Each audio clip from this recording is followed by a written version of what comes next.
Second segment of the show for today. We're talking to Dr. Charles Smith, who is the Chancellor of the Tennessee Board of Regents.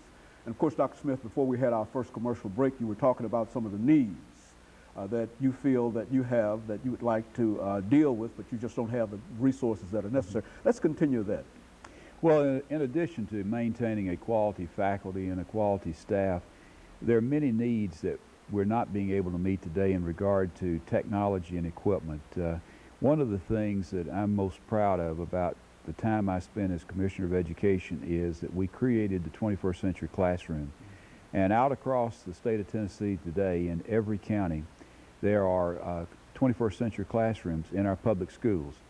Every school system has them. They're growing. I think the percentage is up to now about 1 out of every 4 classrooms is equipped with modern technology. The problem is that a lot of these students who are now graduating from our high schools in this state are coming to our colleges and the University of Tennessee college campuses, and they're finding that the classrooms are not as well equipped today as they left when they were in high school.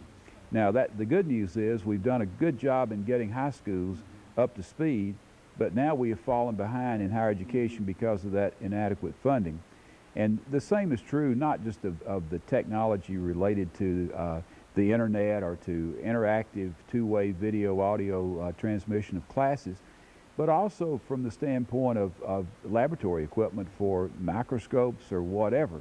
The cost is growing so greatly that we're really falling behind in our classrooms in the colleges and universities of this state. I think also that one other area that I would just simply mention briefly is in the overall operating funds that are available to higher education today. We know again that we're falling behind the rest of the nation. And I would really stress that I think it's an investment, not an expenditure. We have made a very concerted effort over the last 5, I've been Chancellor 6 years. For 5 of those 6 years, we have really focused on how do we become more accountable.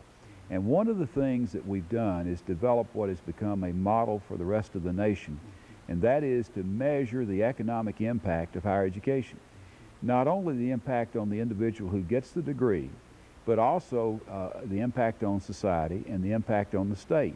And this study, which was conducted by Dr. Victor Upolo, and he gained such fame nationally because of the model study he developed, that California stole him away from us about 6 months ago, which is a credit, I guess, to the state, but also a loss that he's no longer with us. But he developed a model that showed, among many other things, that for every student who graduates from our universities in this state, they will pay back to the state in increased sales tax payments alone more than the state put into their education.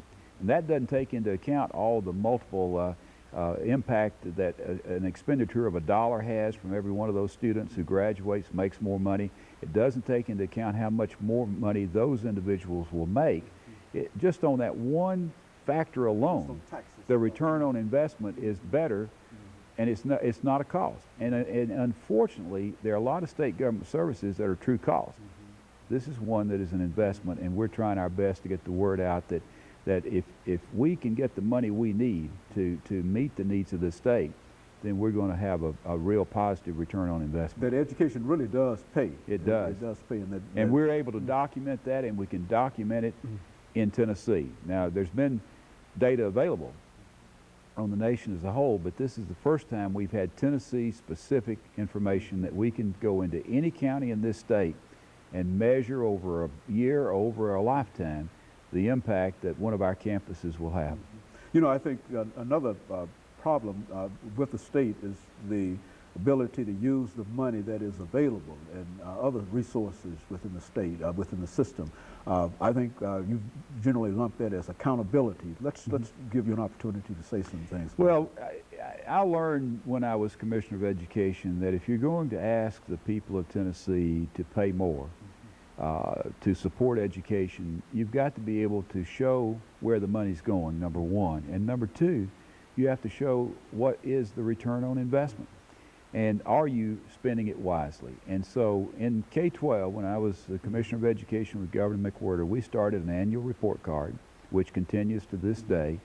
And every school system is measured and it's made public, and the community has an opportunity to see not only how the money is being spent, but what value is coming from those expenditures through test scores, through many other factors, graduation rates. And we know that progress is being made. The graduation rates are going up, the dropout rate's going down, and the teacher pay is going up and being more competitive. The dollars are going to the classroom. We require that 75 cents out of every dollar be spent in the classroom. And so from those lessons learned in K through 12, when I became chancellor and went back into higher education, I decided we ought to try to do the same thing in higher education. And there were many people who told me, well, that works in K-12, but you really can't do it in higher education. There's no way to measure it. But 3 years ago, we published our first report card, and by the end of this year, around the turn of this year, we're going to be releasing our third annual report card, which measures about 18 or 19 different factors. And among other things, we're able to show in that report card that we spend in our system, in the Tennessee Board of Regents, our campuses spend about 10 cents more out of every dollar for instruction than the national average. Well, I think we can be proud of that and be able to show the people. But we also show the warts. We show every campus how they're doing on exit exams when the students leave to go to law school or they leave to go into nursing or whatever. And we know that on the average, our campuses do better than the national average, but we have some campuses that don't do as well as others. And all of that data, we show the good and the bad. But it does not only demonstrate to the public that we're serious about accountability, but it also provides more than just a little bit of incentive for each institution to do just a little bit better. And so we have done that. We've also done several initiatives in trying to get the message to the General Assembly about what it is we do. In my lifetime experience, I've never known anyone to ask for an opportunity to go before a legislative committee. It's something you hope they don't call you, and if they do, you go reluctantly and with some fear. What we've done is actually ask for opportunities to go and testify on the most controversial issues we've got, like the remediation problem that gets headlines about every 3 or 4 months, on many other issues, and we've been trying to play offense rather than defense. Very good. And of course, Dr. Smith, we're coming up to the end of this second segment, and after which we'll come back and we'll have about 6 minutes to give you an opportunity to sort of wrap everything up. And so, of course, we'll be back with our audience following this short commercial break.